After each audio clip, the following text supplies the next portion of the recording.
Alors est-ce qu'il y a des risques à utiliser ce type de serrure? Comme dit avant, pour la partie où on n'a plus de batterie, on est bloqué dehors, la serrure prévient bien avant d'arriver à zéro, donc vous avez le temps de changer les piles. Mais en plus, on peut utiliser une power bank pour alimenter le port micro USB de secours, ou même changer les piles directement. Mais il faut une clé Allen.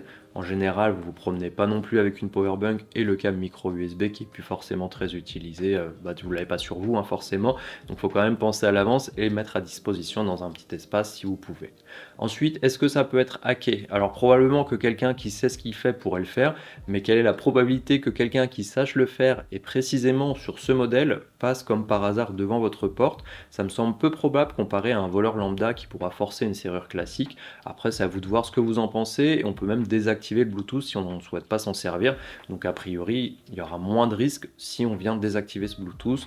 La personne devrait en fait venir casser la serrure ou faire quelque chose dessus. À ce moment-là, ils peuvent forcer la porte et ils gagneront aussi du temps, je pense. Alors pour terminer, je trouve que c'est un produit intéressant qu'on peut utiliser soit via RFID ou application pour du Airbnb ou des employés dans la maison, avec empreinte ou RFID pour les habitants avec les avantages précédemment cités. Et surtout, ce qui est bien, c'est que c'est facile à installer et qu'on peut complètement s'en servir sans l'application, car pour moi, la partie la moins aboutie, c'est l'application qui n'est pas bien traduite et avec une interface pas très jolie qui donne pas forcément envie de s'en servir et elle servira plutôt à gérer les accès ponctuellement. Un point en plus, c'est que vous pouvez l'acheter sur Amazon, où vous pouvez tester, s'il y a le moindre problème, vous pouvez la renvoyer. Si vous avez le moindre problème dans le futur, ça sera aussi la garantie Amazon qui entrera en compte, donc ça sera beaucoup plus simple à gérer bien entendu.